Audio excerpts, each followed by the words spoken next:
Good morning student. आज ये जो वीडियो है ये क्लास 8th की है, जिसमें हम चैप्टर 1 पढ़ेंगे और ये इसका पहला पार्ट है। आपके लेसन का नेम है कॉन्सेप्ट ऑफ नेटवर्किंग। तो डियर स्टूडेंट, एक मैं आपको आज बात बताता हूँ। ये जो सिलेबस आप देख रहे हैं चैप्टर 1, चैप्टर 2, चैप्टर 3, ये जो टोटल सिलेबस आप नीचे तक देख रहे हैं यानी कि चैप्टर 10 तक, ये नई बुक का सिलेबस है। अभी तक हम लोगों ने जो पढ़ा था वो ओल्ड बुक का सिलेबस था, ठीक है। तो हम उस ओल्ड बुक को अब नहीं चलाएंगे, ये न्यू बुक है। हम इसी से आपका जो सिलेबस है आगे को बढ़ाएंगे। यदि आपने एक्सरसाइज नोट कर ली है तो उसको अपनी कॉपी में नोट रहने दीजिए, ठीक है। उसको आपको किसी प्रकार का कट नहीं लगाना है, फाड़ना नहीं है, कुछ भी नहीं करना है, आप उसको ऐसे रहने दीजिए। लेकिन आज से हम न्यू बुक के सिलेबस के अनुसार चलेंगे और आपको इसी बुक के माध्यम से पढ़ाया जाएगा। इसकी एक्सरसाइज आपको चैप्टर कंप्लीट होने के बाद मिलती रहेगी। तो डियर स्टूडेंट, शुरू करते हैं।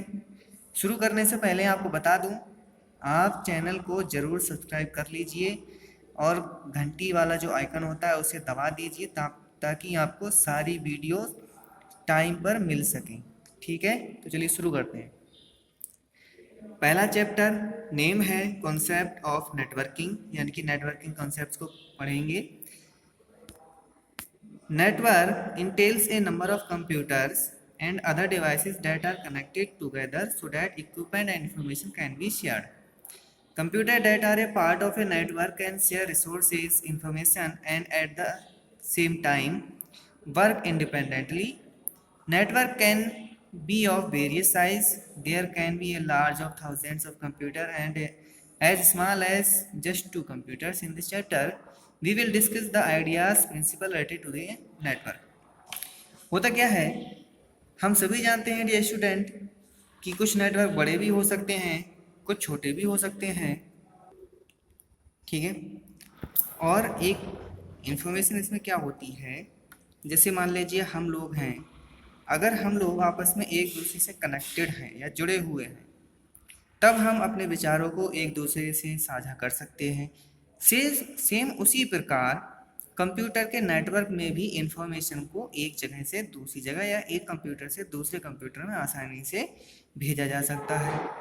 दूसरा रिसोर्सेज शेयर होता है। रिसोर्सेज का मतलब है जैसे आप लोग क्या करते हैं, ब्लूटूथ वगैरह ले लिया या और कोई स्पीकर वगैरह ले लिया ब्लूटूथ वाला, ठीक है। इस प्रकार के जो कंप्यूटर से अलग और भी अन्य डिवाइसेस होती हैं उनको हम रिसोर्सेज बोलते हैं। जैसे हम मॉडेम का इस्तेमाल करते हैं, हम स्पीकर का इस्तेमाल करते हैं, हम स्कैनर, प्रिंटर वगैरह का इस्तेमाल करते हैं।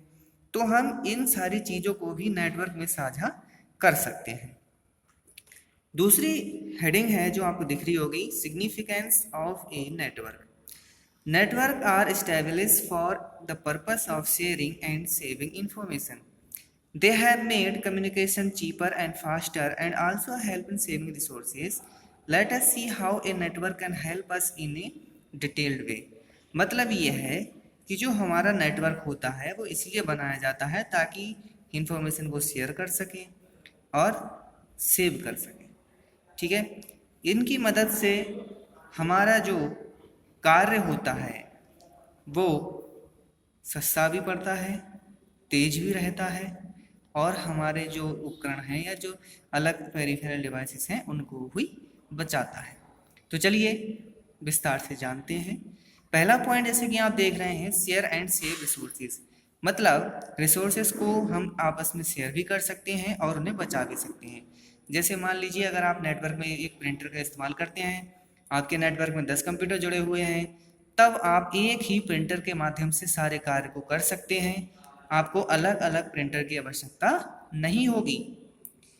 दूसरा है स्टोरेज मीडिया। स्टोरेज मीडिया का अर्थ है कि जो भी हम इंफॉर्मेशन सेव करने जा रहे हैं वो किसी न किसी स्टोरेज डिवाइस में तो स्टोर की जाती है। अब आप नेटवर्क में जुड़े हुए हैं तब आपका जो भी कार्य होगा, जो आप सेव करना चाहते हैं, वो किसी एक ही स्टोरेज डिवाइस में स्टोर हो जाएगा। 10 कंप्यूटर अगर आपने जोड़ रखे हैं तो आपको अलग अलग कंप्यूटर में स्टोरेज कैपेसिटी वाली किसी भी प्रकार की डिवाइस को लगाने की आवश्यकता नहीं पड़ेगी, आप एक ही से उसका कार्य कर सकते हैं। तीसरा इफेक्टिव बैकअप। देखिए, बैकअप लेने की आवश्यकता तो हर किसी को पड़ती है। अब बैकअप के कार्य क्या हो सकता है, जैसे आपने कोई डाटा आज क्रिएट किया, आपने उसका अगर बैकअप लेके सेव कर दिया है, तब इन केस एक्सीडेंट वगैरह हो जाए या कोई और प्रॉब्लम हो जाए जिससे आपका कंप्यूटर ख़राब हो जाता है, तो ऐसे केस में आप उस डाटा को बाद में रिट्रीव कर सकते हैं। तीसरा है इफेक्टिव मीन्स ऑफ कम्युनिकेशन।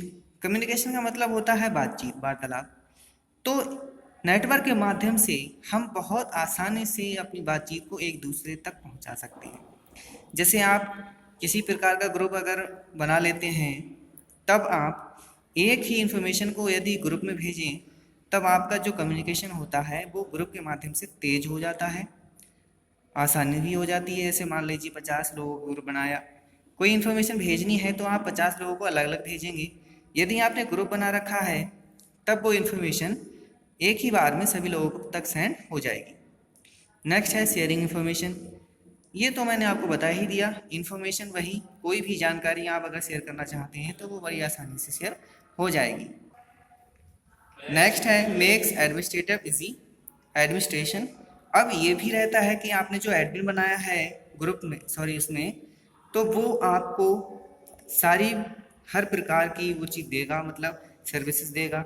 जैसे इजी रहेगा, आप कोई भी अगर सिक्योरिटी वगैरह या अन्य प्रकार की सर्विसेज देना चाहते हैं तो एडमिन के माध्यम से दे सकते हैं। और इसमें क्या होता है, जैसे मान लीजिए आप ग्रुप बनाते हैं तो एक ग्रुप एडमिन भी होता है, तो सेम उसी प्रकार से कंप्यूटर में एक एडमिनिस्ट्रेटर होता है जो बाकी सारी चीज़ों को नज़र में रखता है, यदि कोई दिक्कत होती है तो उसको भी वो दूर करता है।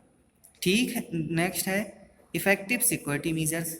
आप अगर नेटवर्क से जुड़े हुए हैं तो हर प्रकार की सिक्योरिटी आपके लिए एडमिन द्वारा लगाई जाती है, जिससे आपका नेटवर्क जो है पूरी तरह से सिक्योर हो जाए, किसी भी प्रकार का कोई दूसरा व्यक्ति इसमें आपके डाटा से या किसी अन्य जानकारी से छेड़खानी नहीं कर सके। तो डियर स्टूडेंट, आज की वीडियो में इतना ही है। कल हम पार्ट्स ऑफ ए नेटवर्क के बारे में पढ़ेंगे। थैंक यू स्टूडेंट, आप इस वीडियो को बड़े ध्यान से सुन लीजिए ताकि आपको अच्छी तरह से समझ में आ जाए। दूसरे ये जो क्वेश्चन जो दिख रहे हैं, what is a network, network helps in effective communication, do you agree, इन क्वेश्चंस को आप अपनी कॉपी में नोट कर लीजिए और इनके आंसर्स आप अपनी बुक से ढूंढकर लिख लीजिए। थैंक्स।